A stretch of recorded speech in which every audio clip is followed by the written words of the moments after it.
Okay, so quick review on ionic nomenclature. Our cation is always going to be written first. Cation, remember, is the positive ion. So in general, metals are always going to be your cation because they're always the elements that are wanting to lose electrons because they have very few valence electrons. So it's easier for them to lose electrons than gain. So cation first, anion will be second. Remember, anion is our negative ion.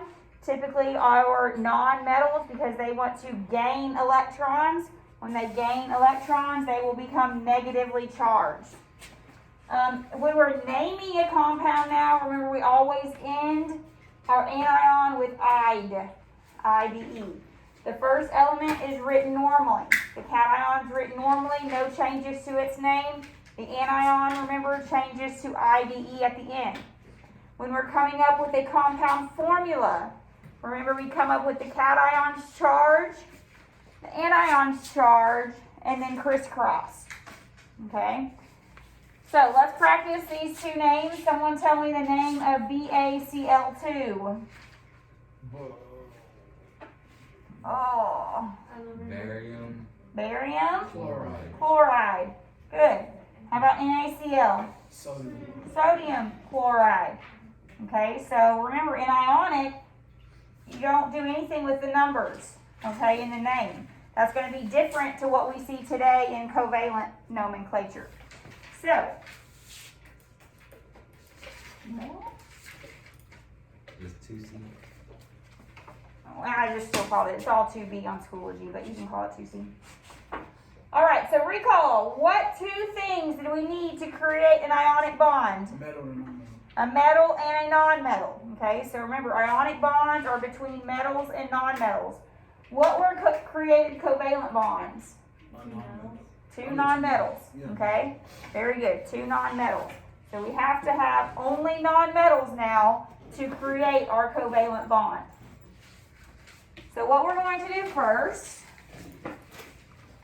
we're going to talk about covalent real quick. We already covered this last unit, but just as a recap, covalent is non-metals. Covalent bonds are created, remember now, when electrons are shared. Okay, so ionic was specifically the cation gave away its electrons and the anion took the electrons. That's what created the bond. Well, now when we're having all non-metals bonding together, right, all non-metals want to gain electrons. Wouldn't you agree? I mean, none of these elements want to give away their electrons because they're all very close to that noble gas configuration. So we can't say that nonmetals are going to be able to do ionic bonding because none of them want to be the cation. They all want electrons to fulfill their shell. So now we're going to create our covalent bonds, which once again are sharing electrons. Okay? The atomic orbitals combine. So those outer shells will combine in order to make both elements happy. Neither one of them have to give up electrons.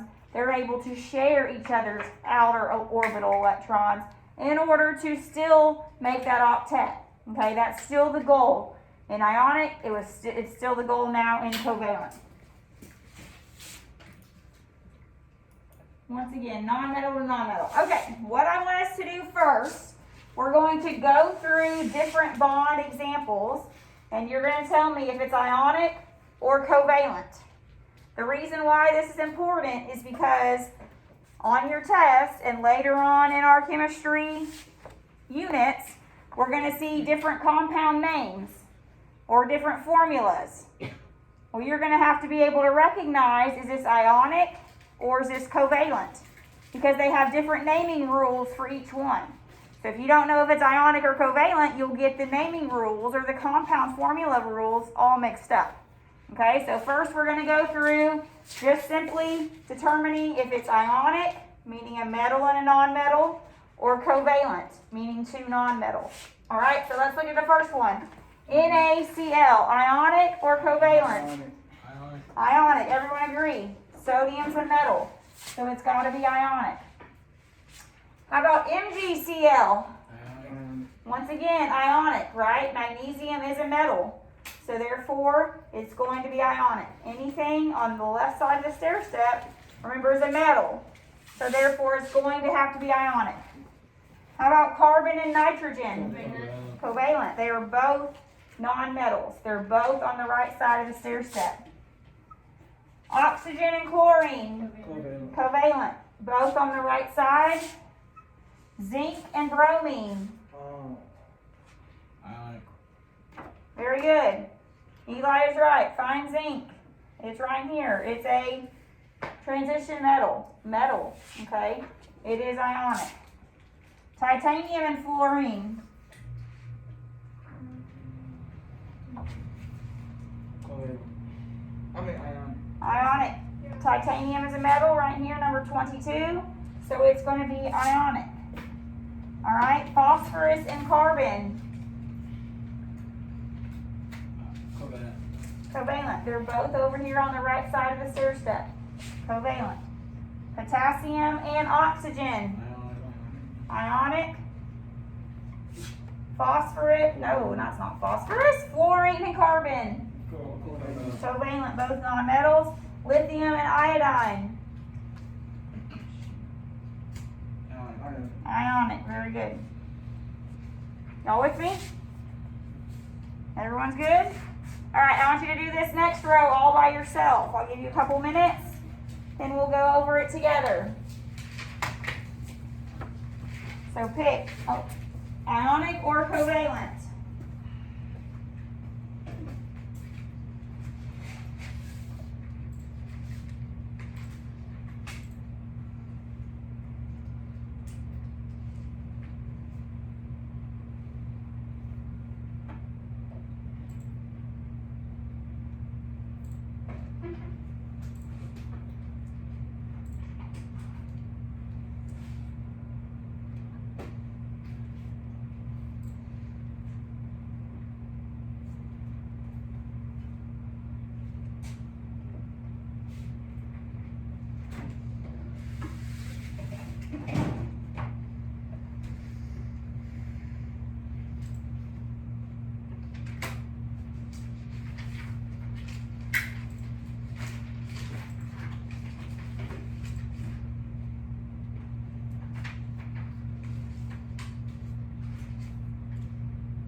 We've got an ionic for 11, aluminum and chlorine.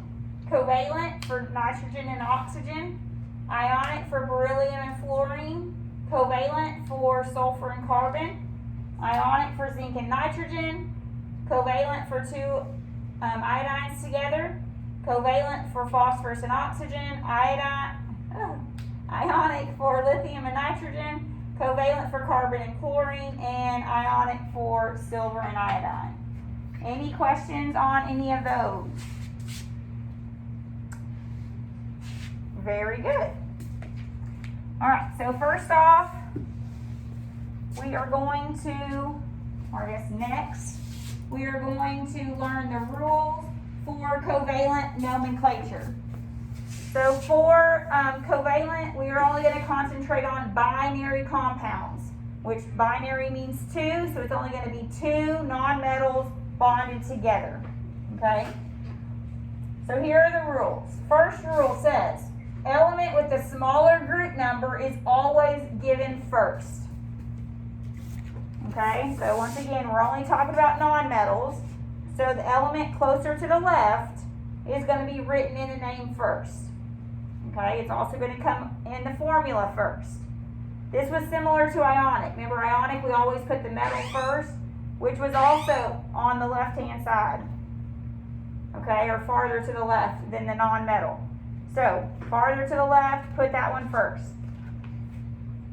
The second element combines with "ide." So once again, we're going to end with "ide." The difference now, though, is that if this is our example, P4O10, what you're going to do, you're going to put prefixes with your element. So you have to know these prefixes. Mono is for one. Di is for two. Tri is three. Tetra is four. Penta is five. Hexa is 6. Hepta is 7. Octa is 8. Nona 9. Deca is 10.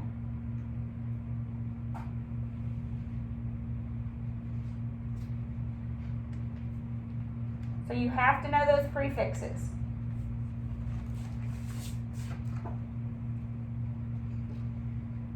So the way you do this, if we're going to look at this example here, P4O10, we don't crisscross. There's no crisscrossing in covalent. There's no looking at charges in covalent. There's no simplifying. That's another big difference with covalent. We would not simplify these two. Even though you could divide both of those by 2, right? You wouldn't do it. No simplifying in covalent. Okay, so those are 3 of the big differences between ionic and covalent. That's why it can get confusing when you're doing both of these, because they're all going to be mixed up on the test. So first thing you have to recognize, hey, do I have an ionic compound, meaning a metal in there, or do I have covalent? Okay, then you got to keep the rules straight. Yes? I thought BI meant two. Like binomial. I mean, it can, but so does di. For this is di. Yes, bi it can be a prefix too, like binary means 2 element compound. All right, so once again, the big changes. We don't crisscross. We don't look at charges, and we don't simplify. So all you do then is you look at the compound, P4O10. So you put the prefix with the first element. Okay, 4 is tetra. We have 4 phosphoruses. So it would be tetraphosphorus. You don't change the name of the first element. Tetra phosphorus. Now you look at the tin. Tin is deca. Oxide. Yes, oxygen we changed. Now we have a few exceptions, but first just write down tetra, phosphorus, deca, oxide.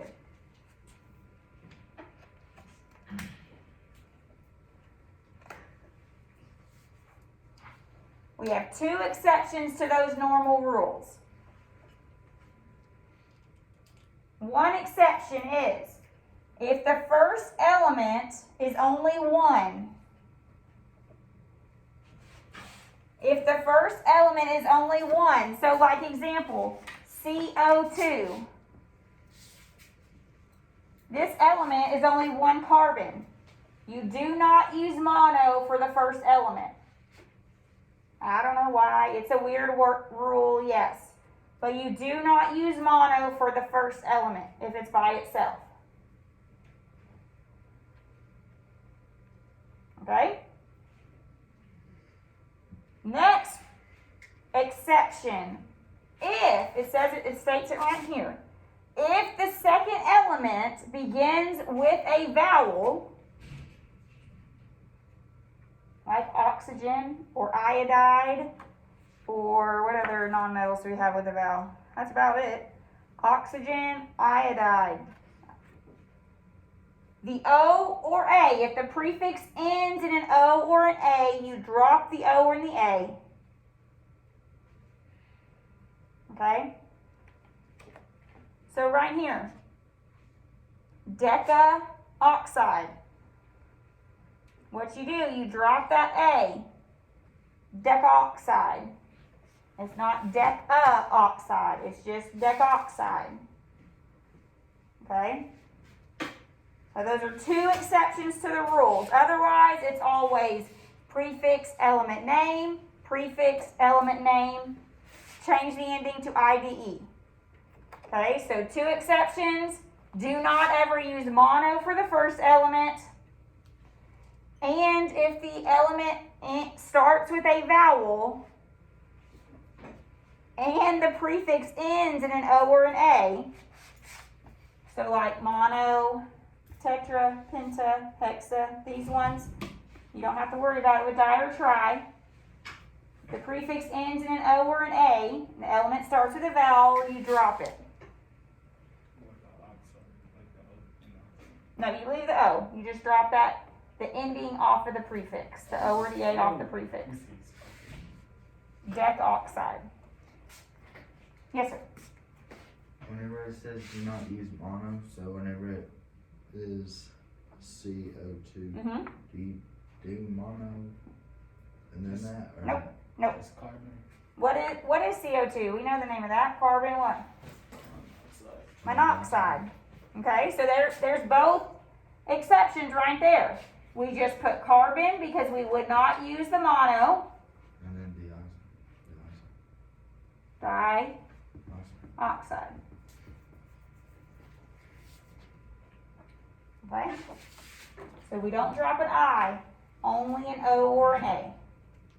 You'll see as you practice it, I guess because it just flows better. That's why they made that exception to the rule.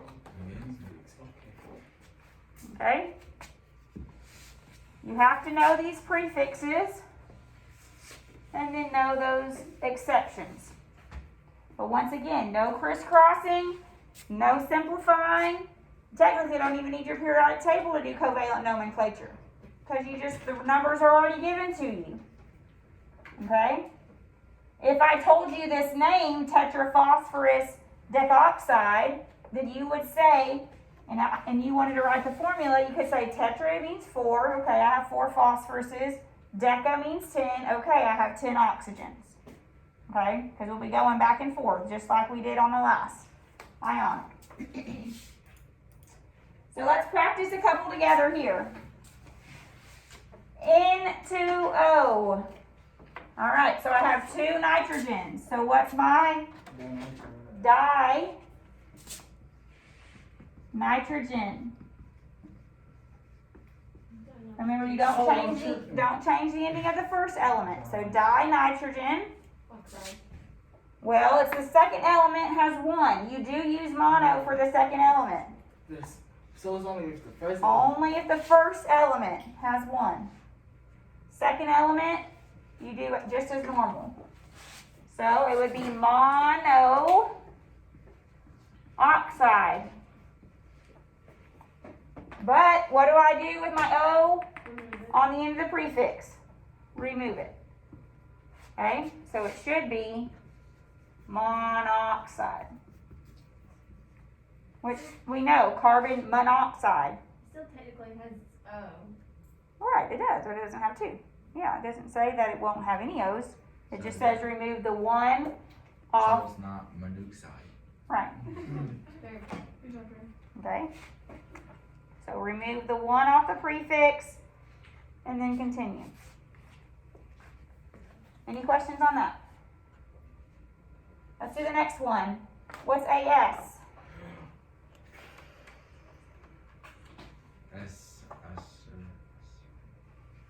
Oh, arsenic. Thank y'all. Y'all just took the element quiz. Arsenic. I had Okay. it in my tongue. So we have two. Diarsenic. What's 5? What's the prefix for 5? Penta, like a pentagon. What am I going to do since my element begins with a vowel? What am I going to do with the A on penta? Drop. Drop it. So pentoxide. Diarsenic. Diarsenic pentoxide.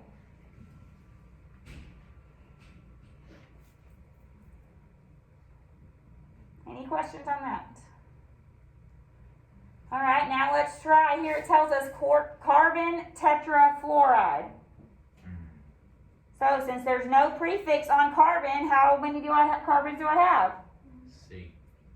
Just one. Or one. One, just one. Okay, if there's no prefix, assume one, because you're not going to use mono with that first element. So we have a big C. How many fluorines do I have? 4. 4. That's all there is to it. Oh, so it's 4 fluorines. Do not crisscross. Do not even look at the periodic table for the charges of anything. Okay? You just use the prefixes that are given. Any questions on that? All right, let's do the next one. CO. Am I going to use mono with my first element? No. No. So just carbon. Am I going to use mono for my second element? Yes. Am I going to drop the O at the end of mono or keep it? Drop it. Drop it. Drop it. Monoxide.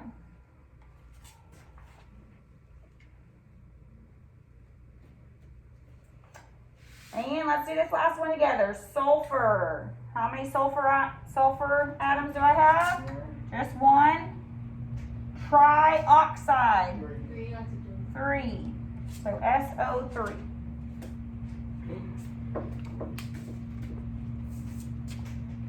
So not too challenging, right? In and of itself, neither one of them are that challenging. But you can see if I just gave you a big list of things, it might get confusing. Okay? It's not going to go downhill though, because we're going to practice. But we got one other thing to cover today, then you're going to practice just covalent. So, one other thing to cover, diatomic molecules. Oh, What a diatomic molecule is, once again, di means 2, so 2 atoms of the same element bonded together. These would also be a non-polar covalent compound, right? Because they're going to be the same element, so it's going to be non-polar. These compounds are always gases. So now, to write the name, F2, for example, you would just write fluorine gas. N2 would just be nitrogen gas. Okay? They just are gases. They would be a gas at room temperature. Any type of molecules like this. They can't exist by themselves when they're gas molecules, so they would just be attracted to another one of their same molecules and create a bond together. But then you name them as gases. So those are another type of binary compound, because it's still made up of two atoms. They're just the same atom now. So they have that specific special naming.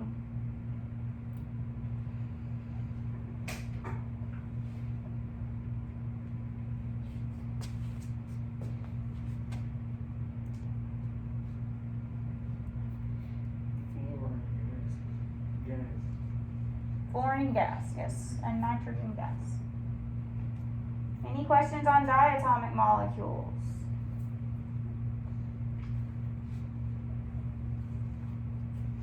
Yes. Who named them diatomic? Who named them that? I have no idea. I could look it up, but I will look it up, but I do not know. I think it just came from di means two atoms together. But I will try to find out. That's all we're going to cover today. We're going to do a few more practice examples. On Wednesday, we will do acid nomenclature with just a little bit of a change. And then that will be it for this chapter, or this unit.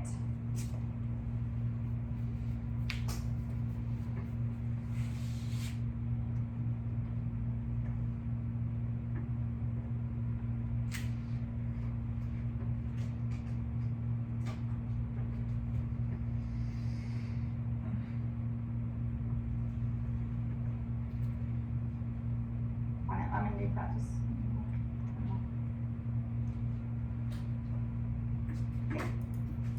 Alright, this says bell ringer, but I'm going to come up with a new bell ringer for tomorrow or Wednesday. That way we can practice one more time. So I want you to do these.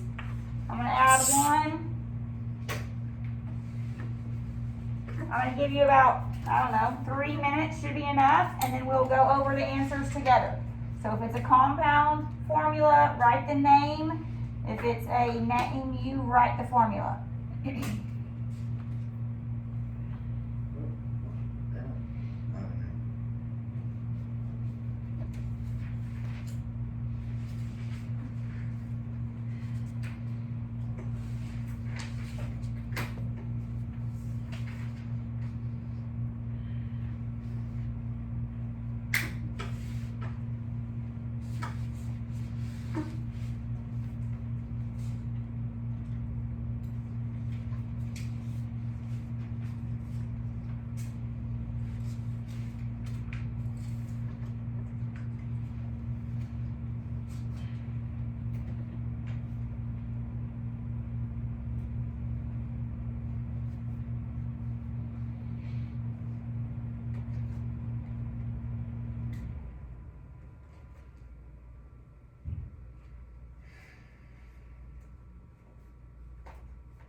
30 more seconds, we'll do them together.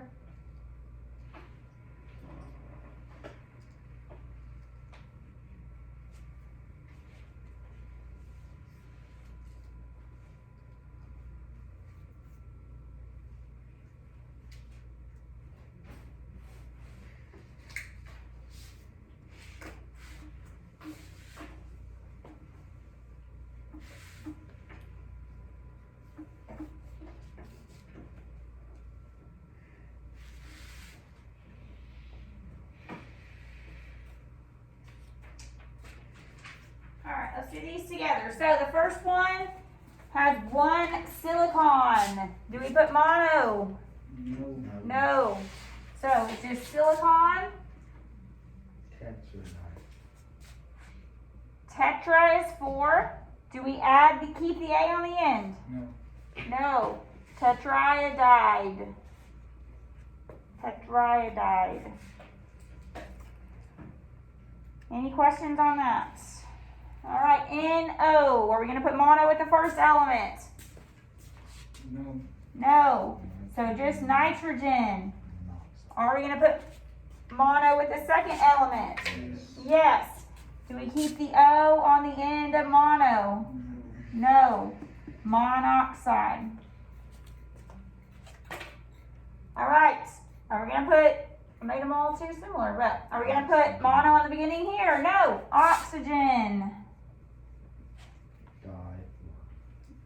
Difluoride.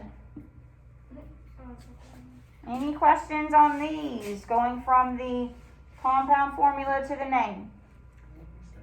Next, tetraphosphorus. So how many P phosphorus ion atoms do I have? 4. O, 10. So we don't crisscross. We don't simplify at this point, okay? Just write it down. Don't make it more complicated than what it is. I just read it. I was born on 2. All right. Dinitrogen. How many nitrogens do we have? 2. O4.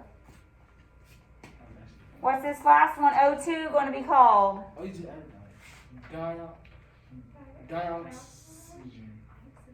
Dioxide.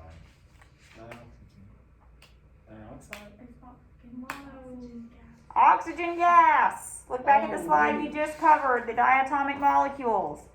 Okay, you just name the element. It's a gas, so oxygen gas. Very good, Hyde. Okay.